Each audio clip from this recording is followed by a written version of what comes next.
Welcome, everyone, to the very first episode of Neighbors Helping Neighbors. This is the Robertson County Democratic Party's podcast. We're doing this as a homegrown effort for the very first time. We're trying to spread awareness about what we're doing as the Robertson County Democratic Party and give voices to local people, not only inside of the party, but everyone who's local and cares about our democracy and wants to make an impact. So we're hopefully going to be talking with some very special folks who are running for Congress very shortly. We're going to get into that. My name is Andrew Reed, and Mike, would you like to introduce yourself? Oh, sure. My name is Mike Lewis, and I've been a Robertson County resident for about 40 years, and happy to be here. Absolutely. So we're going to be trying to focus on topics that impact you. And the very first big one that we can think of is that Mark Green, Congressional District Number 7, resigned his seat in June. He voted for the big, beautiful bill, so-called, and then resigned pretty much the next day. So we have a whirlwind of activity happening where we have to have a special election, and that is going to be December 2nd for the general election, and that is going to be both a Republican candidate and a Democratic candidate and possibly an independent somewhere in there. But we have 4 at this time confirmed Democratic candidates that are running in a primary. Our primary is going to be October 7th here in Robertson County.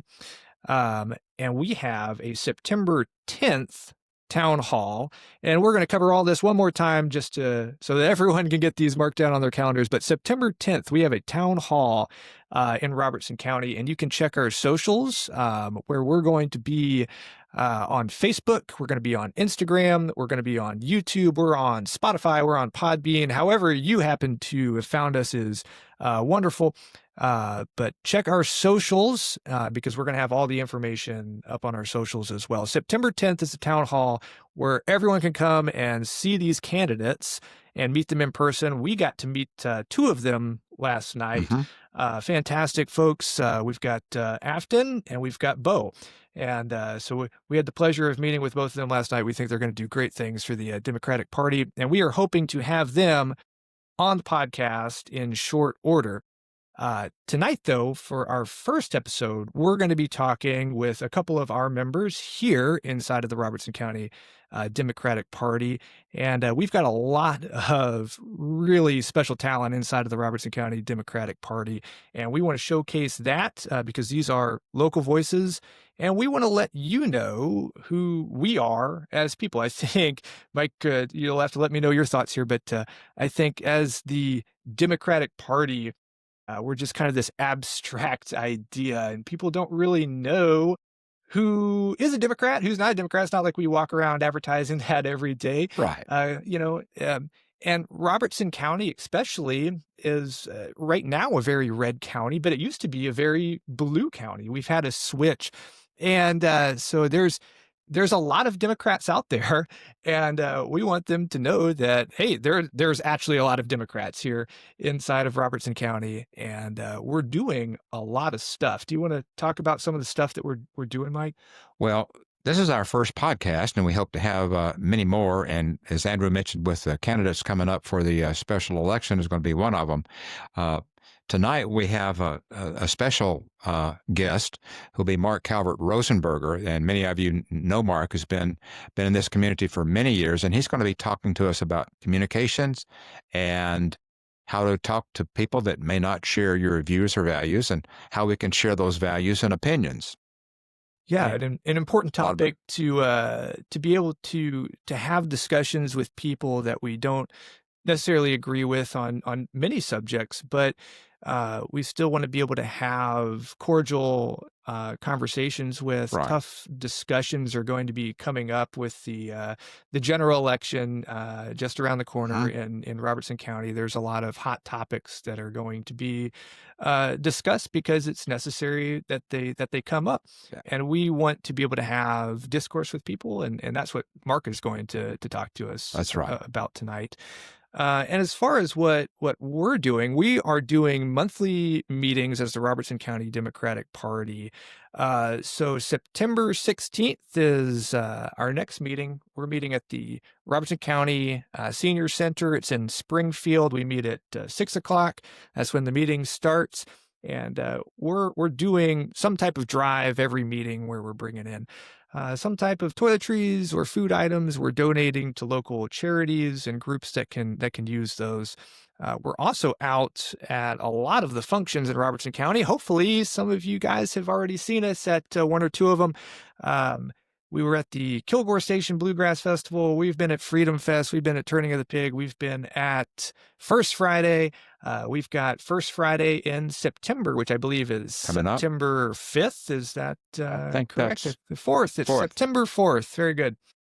So we will be out in Springfield again for the First Friday there. Lots of opportunity to come and engage with us. We do little games. We've got a pin the tail on the donkey for the kids. We've got American flags to give out. We've got Constitution booklets. We've got ways that you can come and be involved.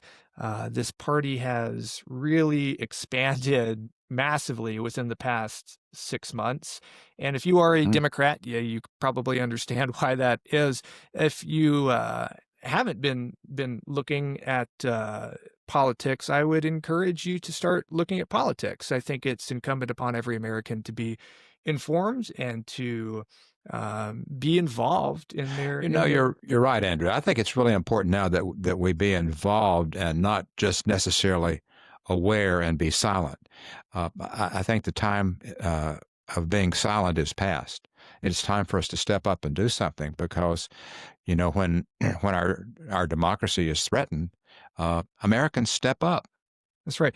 And so one of the reasons that we're doing this podcast is to highlight local voices. I do want to stress that this has been the most homegrown effort I've ever been involved in. We are speaking with potential congressional representatives, and I'm just some guy that lives in Robertson County. But I took just a little bit of a brave step, and I took a deep breath, and I showed up at a Robertson County Democratic Party meeting with my wife. And the next thing we knew, we were signing up to get involved with events, and then we were out talking with people, and we were setting up a tent at the Kilgore Station Bluegrass Festival as our first event, and away we went. And we saw a need to get more information out to people and to have a medium where we can discuss with a lot of different people, and also engage with people that may not be able to come to our meetings. And there are a lot of the issues that we need to cover, not only as in our community, not only as a nation, but in our state and our county as well. And as those issues appear, we want to be able to have a discussion about that and people that are directly involved in them. That's it.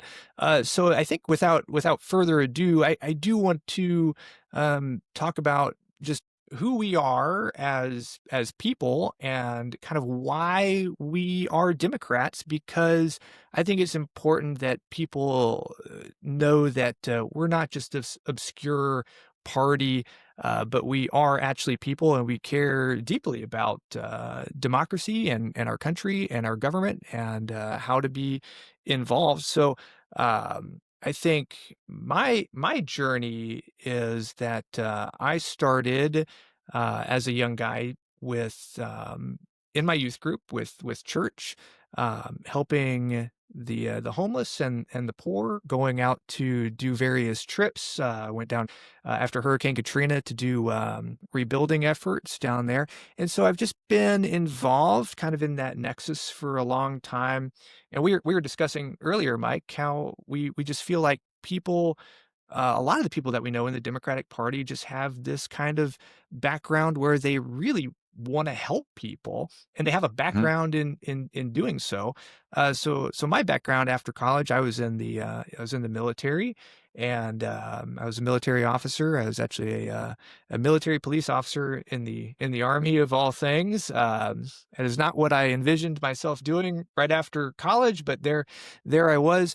But I got a fantastic start there, and I really learned what it means to kind of just serve and try to be just a servant for the American people.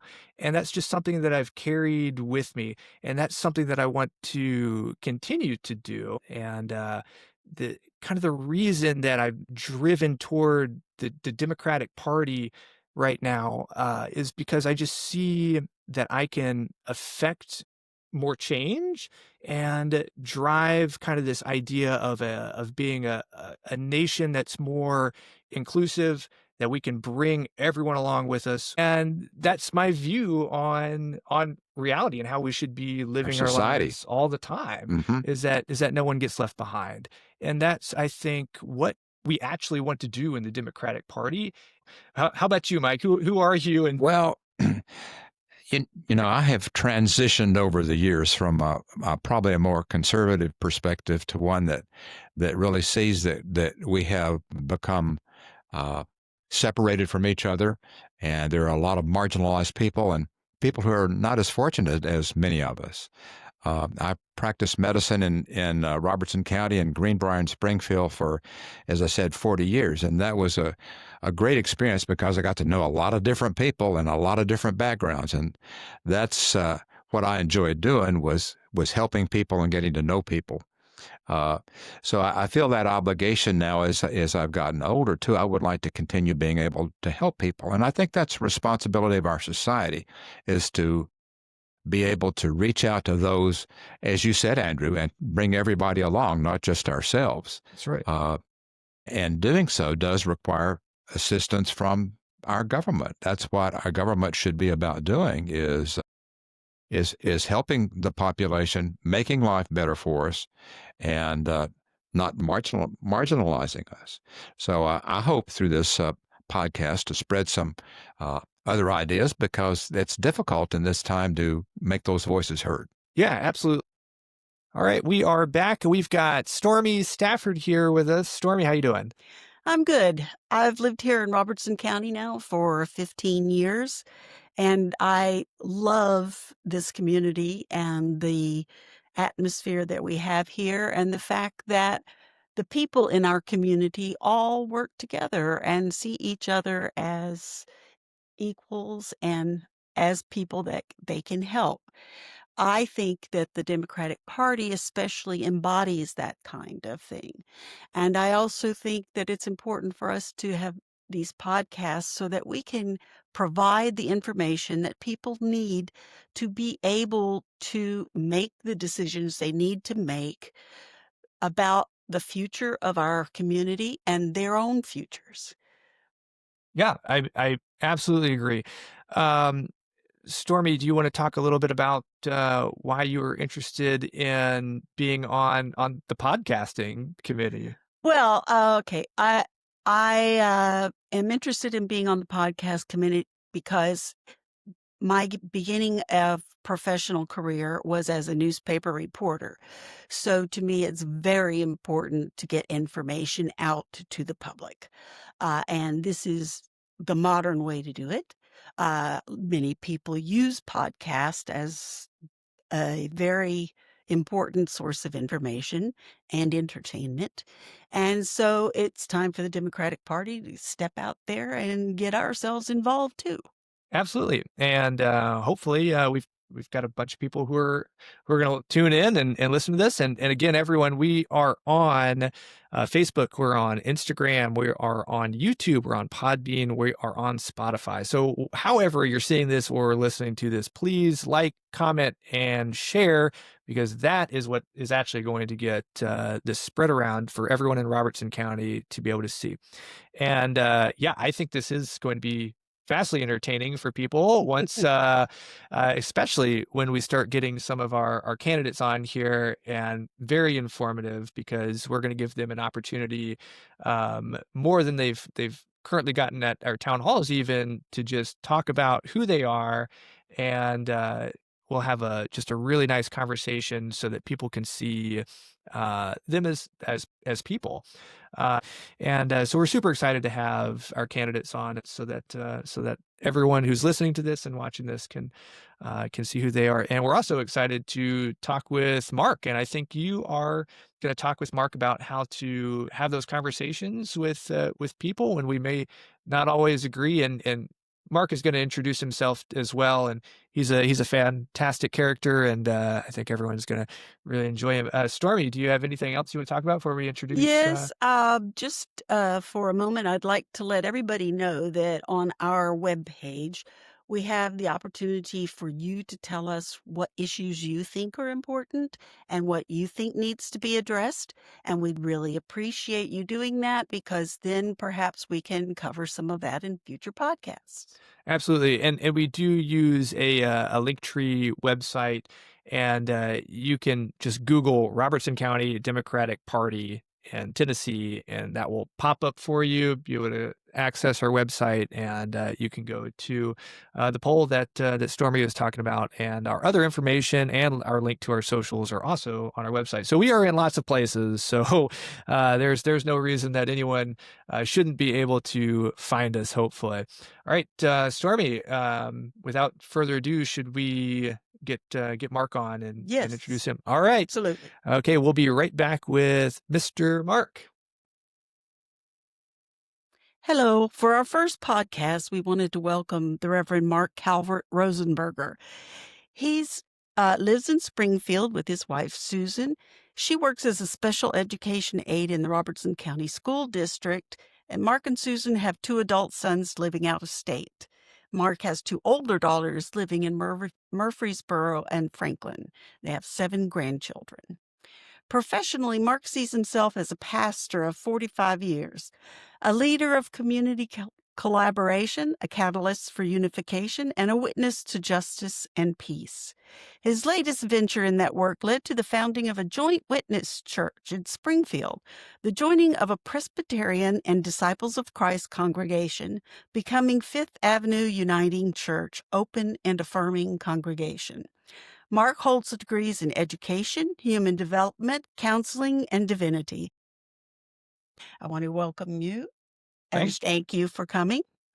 We thought for our first podcast, since what we're trying to do is get our neighbors to help neighbors and to open up communication among the people in our community, that we would like for you to talk to us a little bit about how people can have conversations about politics when they don't necessarily agree or when they're not in the same party.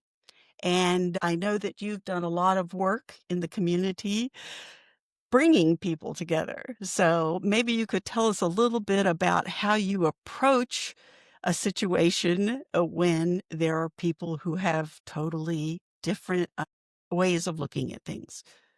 Good question. First of all, I think in my own experience, I sometimes make assumptions about what people do think regarding politics and everything else under the sun. And so if you step back a bit, when you think about relationships, you begin to create some space for developing, really intentionally developing how it is you want to approach a neighbor. And it can be somebody that's right next door, and it could be somebody across the county or the world. And I think one of the things that at least I have done in working with religious institutions and other groups is taking a position of getting in a position to listen to what's going on, because many times, we'll throw a label, that, they're a socialist Democrat, whatever, on somebody, and that really is not the case. So, number one, getting to know them personally is really important, and that that takes time. Yeah, and it takes asking questions. It does. It does. You cannot go in and say you're going to try to convince somebody of something. You have to find out what they're Oh, no. about. Tell me your story. Where have you lived? What have you done? How many grandchildren do you have? All those things that people in general like to talk about. But it's when you get the story behind them, you really can begin to identify bonds that help you to empathize with where they are, or to have compassion for a circumstance in which they find themselves. Um, Things like that really are a foundation. They're a base for developing a relationship where you can have the kinds of conversations you're talking about. Well, and we talked about your experiences with the churches. Have you done a lot of this in politics? How do you approach it when you talk to somebody about politics? Well, number one, I don't disguise the fact that I'm a Democrat, but at the same time, I try not to be off-putting of any other group. Uh, I as a Democrat, I don't claim to have the truth, and so my goal is really to listen for other truths that kind of fill out a picture of what it is we may see as common mission in politics. Again, it takes time and effort and intentionality in listening, because I'm like most other ministers, at least, we like to talk. And so, you have to sometimes consciously and conscientiously say, shut your mouth. Just listen to what she's saying. Yes, these days it is a sort of a tinderbox Oh, it to is. anybody, and especially difficult to approach someone who is not on the same page that you are. So, uh, do you even open a conversation with that person? Oh. Well, I think you can. Again, it's knowing them well enough to know if they are going to be completely resistant to that. Mhm.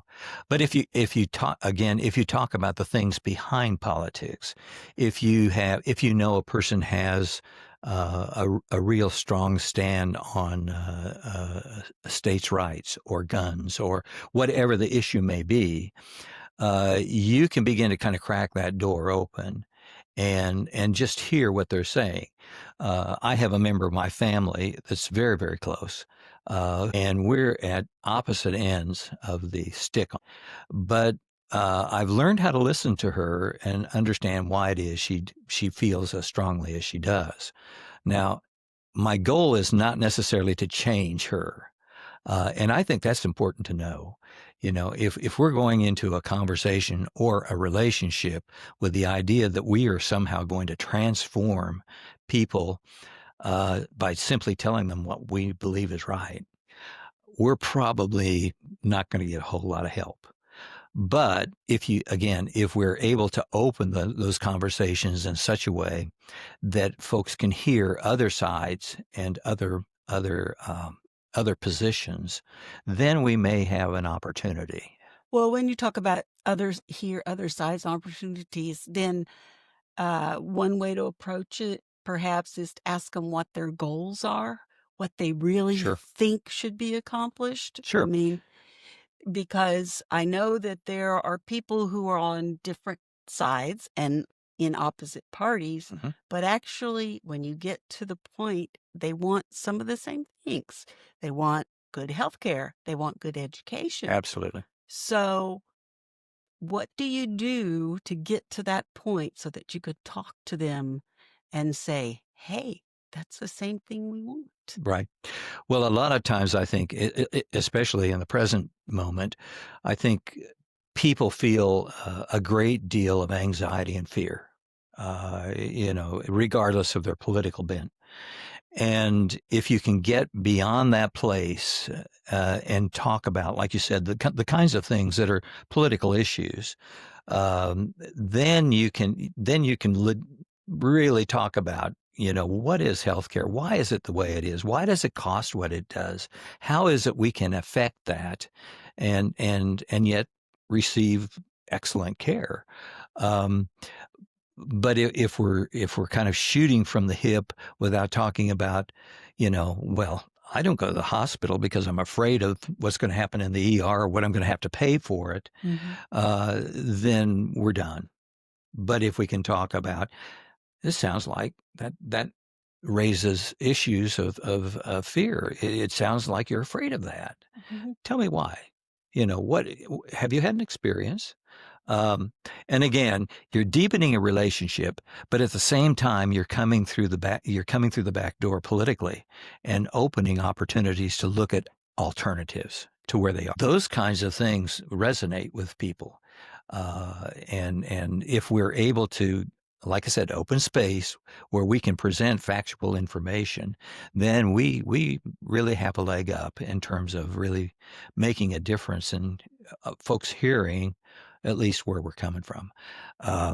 But if we come at it by demonizing a position that somebody's thrown out there, whatever that is, we just shut it down. That's all. And so I realize for some people that sounds like really soft politics, and it is. But I've found that to be much more effective, at least in terms of my work. That's all. Well, tell me something. Your work has been mainly in the church. Yeah. Do you see any conflict in being in politics and working in the church? I mean, you seem to be pretty active in politics in the sense that you take a stand. So what do you think? Well, this is this part of the world. You want to talk about neighbors. This is a great place to be because there are so many people that have some sort of religious bent. It's a part of the DNA of people who have lived here. And so if you're able to crawl in that door, if you're able to find yourself communicating in terms of something that is common between you, that actually opens doors in politics. And I don't mind using that. Would you elaborate on that a little bit as you say a means to approach politics? Sure. Let's say a person is struggling with the whole thing, or they take up a fast position or a hard position in terms of, what's something that's most blatant? Immigration. Well, immigration is one. I was thinking, what you do with capital punishment, but but immigration is probably one of the most blatant things around here. And so to be able to talk about, from your church perspective, are you all doing work with people who are immigrants or who are migrating here, and people of different color? And folks will usually say, "Oh yeah," or "No, we just don't see many of them." And that then can lead to talking about, what does our faith have to say about that? Not necessarily what the church says about that, but what does your personal faith have to say about that? Or what does historically the community of faith have to say about that? Well, you get to talk, and again, people love to talk Bible here. Anyway, and so that really opens up the possibility of talking about, the kind of Jesus character and the silly things that he said that were upside down, and that sounds facetious, but it's really not, because people take their faith seriously. And I think if they do, you feel that contradiction. And if nothing else, it causes anxiety that they ought to feel. So, and you hope to follow up on that at some point.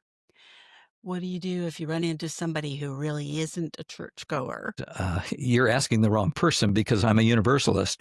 But again, I think we have a base, or at least historically, we have had a base in this country of believing in a certain code of care for human beings. And if you can find what that code was and plumb that with people, it's really helpful. For instance, I had a conversation recently about during I think it was President Hayes's history.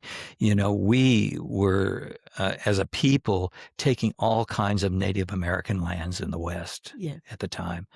And you get to thinking about that and how it's affected the DNA of a whole nation to think that white Anglos can just take whatever they want to take, uh, regardless of who they're taking it from, and be able to carry that into a conversation because we live that into our futures. It has many ways it has not changed. And so knowing your history, regardless of religion, is helpful. And I think there are people who do appreciate history of this country and history that formed a constitution and a declaration. The way things are today, do you think it is really helpful to initiate conversations about politics? Now you brought me back to it. Because well, I don't think you can avoid it, to be perfectly honest. Now, there are people that'll just, and I'm sure you've had this experience, they'll just shut down. No, we're not going to talk about politics. We're not going to talk about religion. And you have to just give that person credit for feeling that way, and that's who they are and what they choose. But I don't think it's a time for people to be passive. And I'm not trying to suggest that. When I'm talking about forming relationships, that's a long-term thing. However, again, I think for those of us that really care about this nation, we need to be truthful about what we're experiencing and what we see, especially when we see signs of fascism and historically the kinds of indicators that are out there. And yes, couch it in language that hopefully people can hear, but there are people who won't, and you just have to accept that. That's all. Well, hopefully we can reach more people than we can't. Yeah, I agree. So, well, I guess when I spoke with the group here in the Democratic Party here a couple months ago, I guess what I was hoping was to say is we need to invite people to the dance. I'm not a fatalist, obviously. But I'm not a strong optimist either. But if we feel strongly about what we're about and what we're trying to do politically, you have to invite others to come along. And that could be as simple as just saying, why don't you come to the Democratic meeting with me? So-and-so speaking, you get a chance to meet a couple of candidates, chat with them, have some good food. And to be honest with you, that's probably one of the best ways to introduce folks to people you like, love, because they may not be in love with your position on something, but you get them with a group of people that are friendly and welcoming, and which I think our party is by and large, and you have an opportunity to, again, seed some thoughts, some ideas. Thank you. I appreciate your input here. What we hope to do is to start a lot of conversations and let people know that we are inclusive and that we are friendly and that we are willing to listen. Also, if they'll listen back. Well, and you know as well as I do, we don't control that. That's right. And that's where, and that's where I think I find frustration. There are people who are not going to spend any energy or time wanting to listen to you, but there are people who will. That's true. And so is why do you think it's important for us to talk about politics? Well, I'm thinking about the Reagan years. Man, this ages me. And I was here and we were lighting at Central, we were lighting candles out on the square when he was in Reykjavik. The whole world depends on it. What we do in this country right now as people who claim to be a democracy affects the entire world. And, just read about the Fed and what's going on with the dollar, and read about how our economy affects every other economy. And, and that can get pretty scary.